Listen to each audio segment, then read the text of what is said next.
myths and legends of reptilians since antiquity and underground bases. Deep in north-central New Mexico is the sleepy little town of Dulce. Dulce is located on the Archuleta Mesa of the Colorado-New Mexico border. It's home to about 3,000 residents and is the capital of the Jicarilla Apache Nation.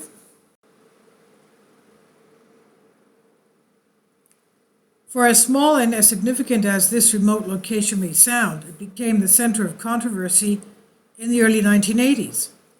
Physicist and inventor Paul Benowitz claimed he discovered an underground base occupied by reptilian extraterrestrials near Dulce. His story quickly spread through the UFO community.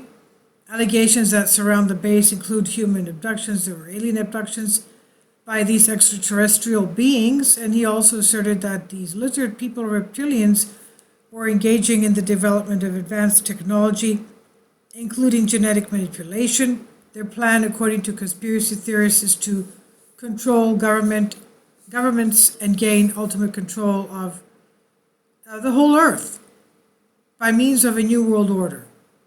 Stories emerge regarding an untoward alliance between humans and inhabitants of Dulce, which include ties to shadow governments, secret societies, such as Illuminati, Masons, Bilderberg. Dulce is not the only place on Earth, though, where it's believed underground bases exist, but it is the one which has received the greatest notoriety in recent times. Subterranean bases, according to conspiracy theorists, can be found throughout the whole world, with major active outposts all across the United States, Australia, Antarctica, South America. These underground bases are connected to each other, they say, via a series of channels which connect one base to another. There are even assertions that one of these tunnels leads to an active base under the Vatican in Rome, which has been exerting control over Western civilizations for centuries. Now, what does mythology say about reptilians and underground bases, though?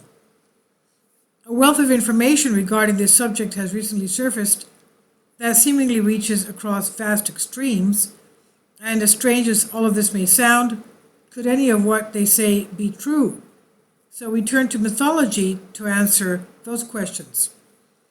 It must be stated before we move on that mythology, like many of the claims that come from the UFO community, is treated more like science fiction rather than fact. Traditional mythologists contend that the gods we find in myth and legends represent the forces of nature or the creation of someone's vivid imagination. And with that said, does mythology support these seemingly outlandish claims? Stories of underground realm occupied by gods pervade mythology, and depending on the culture, it has been called Hades, Tartarus, Xibalba, Duat, Patala, and Hell. These quote-unquote homes of the gods are not always found deep within the earth, but are sometimes described as being within a mountain or deep beneath the waters of the earth. Access to their domain, regardless of locality, is often described as located through the mouth of a cave. The entrance may appear open at one time and then disappear from view completely and instantaneously. The inhabitants of these underground realms did not desire to be visited by unwanted or unexpected company, yet access was granted to select individuals. According to the ancient texts, entrance to the underworld was anything but easy. The Mayan Popol Vuh, for example, describes the route taken by the hero brothers Hunhun Afpu and Vukub Hunapu. It tells of a steep descent into the home of the lords of Xibalba and the many challenges they had to face. Similarly, texts such as the Egyptian Book of the Dead describes the path by which the deceased god king must travel to enter Duat. Like the Popol Vuh, the path is fraught with challenges the individual must pass in order to enter the realm of the dead or the underworld. The Vishnu Puranastas and the deepest level of the underworld, Patala, can be found 70,000 yojanas beneath the surface of the earth. Gilgamesh, in the epic bearing his name, the Epic of Gilgamesh, is described as traveling 12 leagues in the dense darkness until he arrives in the light-filled chamber of the underworld. Mythological descriptions of underground bases. The underground domains of the gods are described as filled with houses or vast halls where thousands of individuals could assemble. Fountains, plants, tall grasses, trees, animals of all kinds filled this land. The divine ascetic Narada, who is featured in the Vishnu Purana, claims to have visited Patala. Patala was much more charming than heaven, he exclaimed. What can be compared with Patala, where Nagas, the serpents, are adorned with beautiful and brilliant and pleasure-diffusing gems? This region is embellished with the daughters of Dayatias and Danavas. Similar descriptions of underwater homes of the gods are scattered through mythology.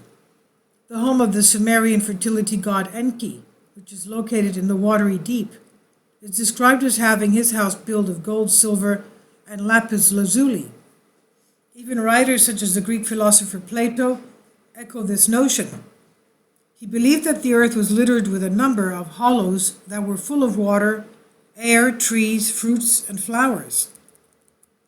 Stories of underground bases in history. Surprisingly, Plato confirms yet another claim made by modern ufology. Plato goes on to state that these hollows were connected to one another by subterranean channels, by tunnels, that is. But Plato is not the only one who refers to tunnels that lie beneath the surface of the earth. Inca legends tell of vast networks of tunnels that crisscross the length and breadth of our planet, complete with underground cities.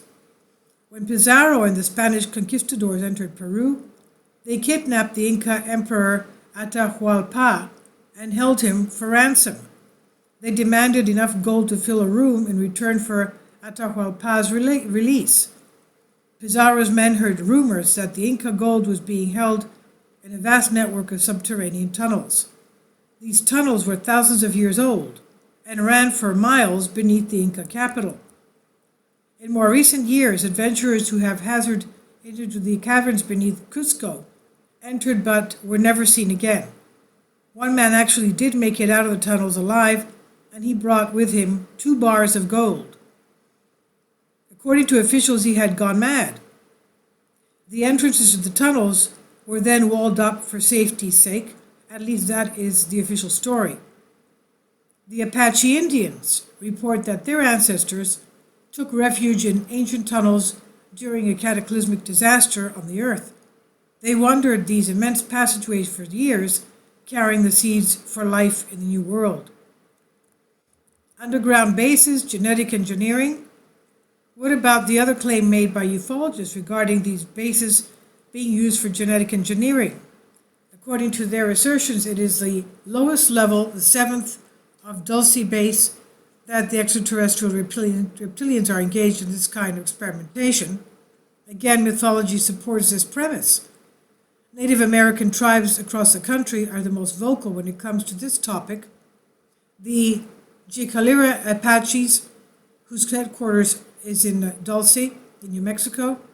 The Navajo and the Hopi Indians have long-standing traditions of man's creation and emergence from beneath the surface of the earth. The Algonquians recount that they say, thus did the lowermost world cave become overfilled with living things, full of unfinished creatures, crawling like reptiles over one another in dark blackness. End quote.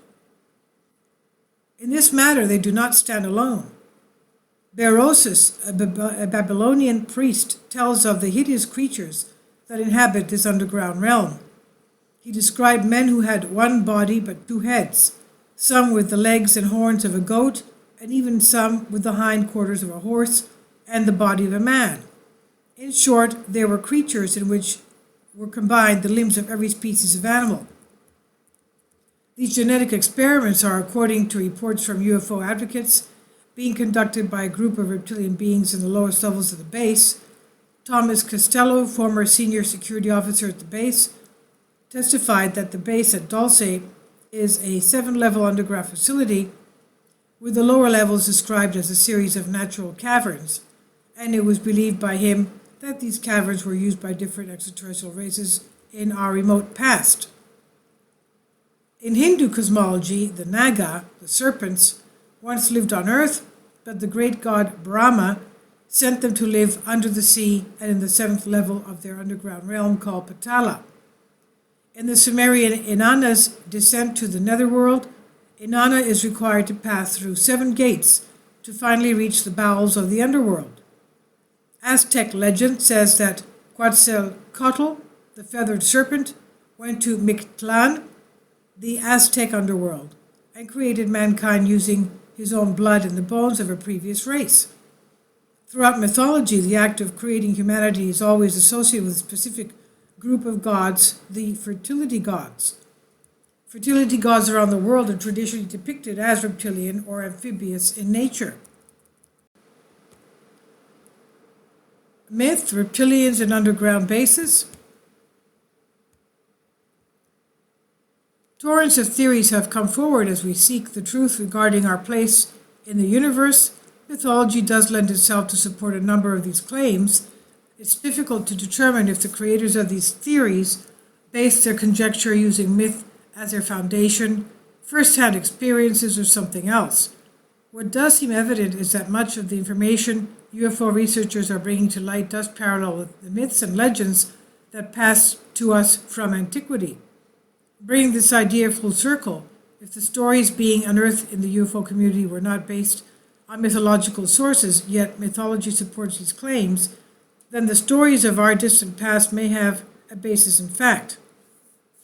It implies that the gods were living, breathing beings who walked the earth in our remote past, creating man and playing an essential role in the developing of life and culture on the planet. This is by Dr. Rita Louise, Waking Times, and it's on Bended Reality.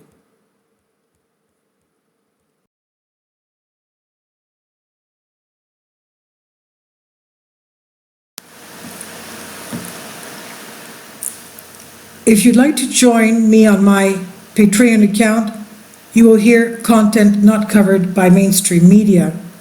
These riveting stories will be based on my research, and I will state my opinions and give my personal insight on diverse and controversial subjects and world events not covered by mainstream media, and not supported by YouTube guidelines.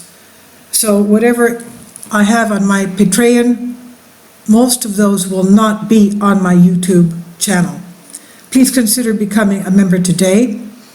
More of the most significant and important videos will be on my Patreon channel. Your support helps me to continue my research and keeps this YouTube channel alive.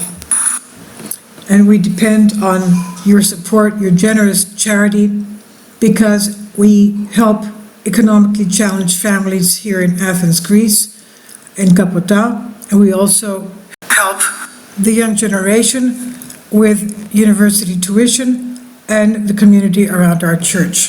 Thank you.